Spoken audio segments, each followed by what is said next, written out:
In this episode, we're going to tackle a problem that shows up in almost every organization and confuses beginners at first. How can security be taken seriously without turning into the team that blocks everything? When people describe security as the Department of No, they usually mean that security shows up late, points out risks, and stops progress without offering a workable path forward. That reputation is not just a hurt feeling. It can damage security outcomes because teams will start avoiding security, hiding changes, or treating controls as something to bypass. The goal of a security management program is not to win arguments. It is to reduce risk while helping the organization achieve its goals. That means security must fit into the enterprise's normal processes like planning, budgeting, purchasing, project work, change management, and incident response in a way that feels natural. When security becomes part of how work is done, it becomes less dramatic, less adversarial, and more effective. By the end of this episode, you should be able to explain what it means to embed security in enterprise processes and why that approach creates better results than simply saying no. Before we continue, a quick note. This audio course is a companion to our course companion books. The first book is about the exam and provides detailed information on how to pass it best. The second book is a Kindle-only ebook that contains 1,000 flashcards that can be used on your mobile device or Kindle. Check them both out at cyber.author.me in the Bare Metal Study Guide series. Start with the idea that enterprise processes exist because organizations need predictable ways to make decisions and deliver outcomes. A process is a repeatable method for turning inputs into results, such as turning an idea into a funded project, turning a requirement into a vendor contract, or turning a system change into a controlled release. Security fits best when it connects to those inputs and outputs instead of hovering outside the process. For example, when a project begins, there is usually a stage where requirements are gathered and risks are discussed, even if informally. If security is present there, it can help define what needs protection and what constraints matter before the team designs a solution. If security only appears at the end, it is forced into a veto role because changes are expensive late in the process. Beginners often think security is about adding controls, but a more mature view is that security is about shaping decisions earlier so the final outcome is safer without major rework. Early involvement turns security into guidance rather than obstruction. This is one of the most powerful ways to avoid becoming the Department of No. To fit into enterprise processes, security has to understand the organization's workflow and pain points, because you cannot integrate into something you do not understand. Different organizations have different processes, but most share a few patterns. They plan, they prioritize, they fund, they build or buy, they deploy, and they operate. Security should map itself to those patterns by asking where risk decisions are made and where accountability is assigned. For example, budgeting and planning processes determine what security investments are possible, and procurement processes determine what third parties can access and what requirements are contractually enforced. Project and change processes determine how quickly systems evolve and how controls are maintained. Operations processes determine how incidents are detected and handled, and how ongoing compliance is sustained. When security connects to these processes, it gains leverage because it is influencing decisions at the right moments. Leverage here means the ability to improve outcomes without constant conflict. One reason security becomes the Department of No is that it speaks in the language of problems without offering options. Saying this is risky is not enough. The organization needs to know what to do instead. A security program that fits well into enterprise processes provides decision-ready options that match organizational constraints.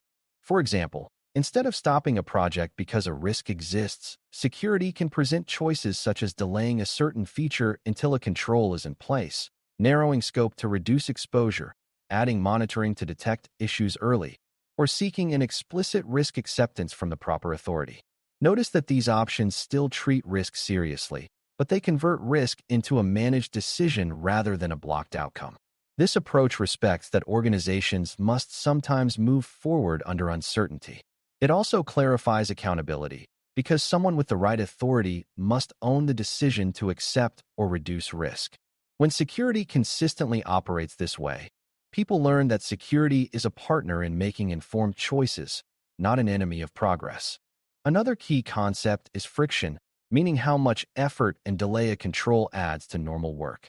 Some friction is worth it because it prevents serious harm, but unnecessary friction creates resentment and workarounds. Fitting security into enterprise processes means designing controls that match the risk and the workflow. For example, if a process requires frequent changes, security should support safe change patterns rather than forcing slow, manual review for every small update. If a process involves many people, security should clarify roles and simplify approvals so responsibility is clear. Beginners sometimes assume that stronger security always means more steps, but strong security can also mean better design, clearer decision points, and fewer surprises. A well-designed process feels smooth, and smooth processes get followed. Workarounds usually happen when the official path is too painful. Reducing unnecessary friction is therefore a security strategy because it increases adoption and reduces shadow practices. Security also needs to choose the right level of control for the right part of the process. Early in a project, security might focus on requirements and threat awareness, helping teams avoid obvious mistakes. During design, security might focus on architecture decisions that have long-term impact, like how access is granted and how sensitive data is handled. During implementation, security might focus on standards and baseline expectations, so teams build in consistent protections. During deployment and operations, security might focus on monitoring, incident readiness, and maintenance of controls as systems evolve. This sequencing matters because trying to enforce every control at every moment is exhausting and ineffective. It also makes security seem unreasonable, which damages cooperation. By aligning controls with the natural phases of enterprise work, security becomes easier to integrate. People experience security as guidance that appears when it is needed, not as a constant interruption. A common beginner misconception is that being helpful means being permissive, but fitting into processes does not mean lowering standards until everything is allowed. It means being clear about boundaries and being consistent about how decisions are handled. Consistency is crucial because inconsistent security decisions teach people that security is political or arbitrary. If one team gets an exception easily while another team is blocked, trust erodes. A mature security program uses defined criteria for decisions, clear escalation paths, and transparent reasoning. This does not require sharing sensitive details, but it does require explaining why a control matters in plain language. When people understand the why, they are more likely to cooperate, even when the answer is no. Ironically, the Department of No reputation often comes from saying no without explanation or saying no too late. Clear reasoning and early involvement reduce both. Security integration also depends on relationships, but relationships should be built through reliability, not through favoritism. Reliability means that when teams engage security early, they get timely feedback and practical guidance.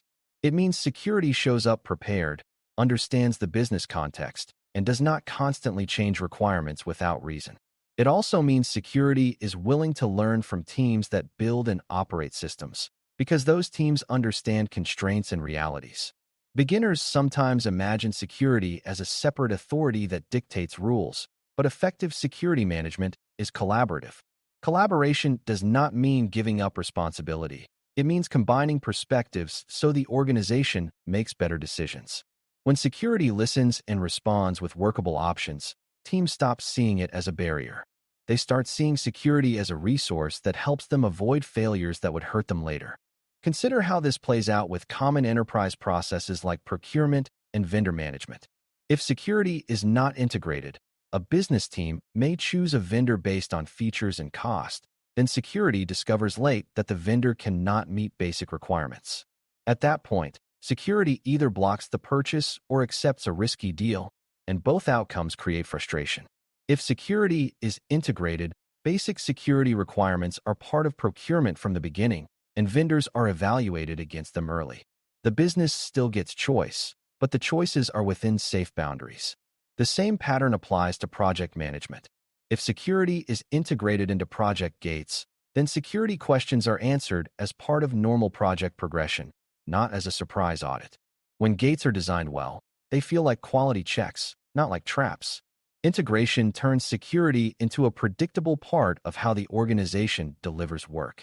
It also helps to talk about risk acceptance, because this is a tool that prevents security from becoming a dictator while still respecting risk. Risk acceptance is not ignoring risk. It is acknowledging that a risk exists and deciding to live with it for a time, usually because the cost or delay of mitigation is too high relative to the benefit. The important part is who makes that decision.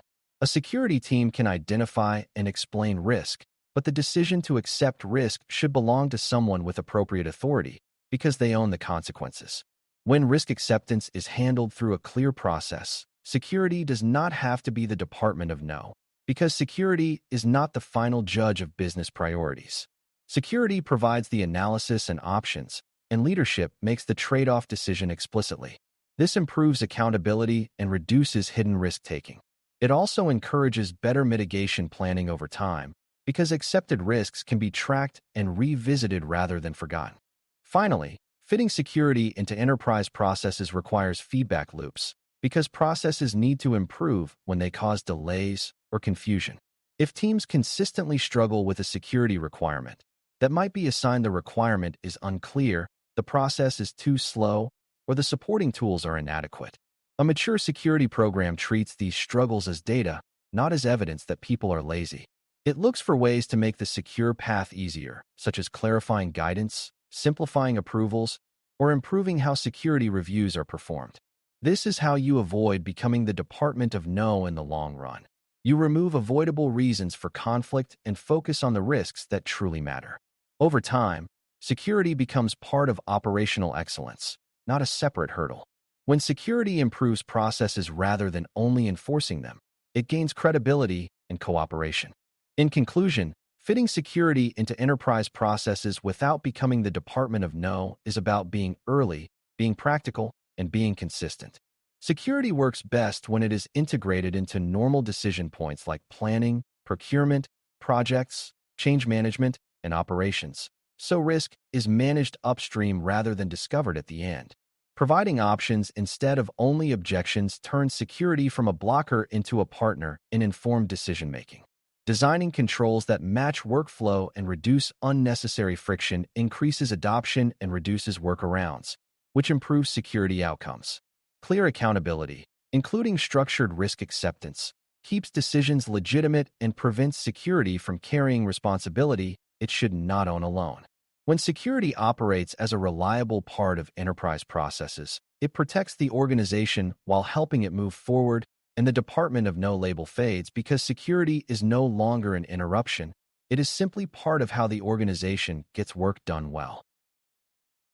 Thanks for listening. For more audio courses, daily newsletters, and more, please visit baremetalcyber.com.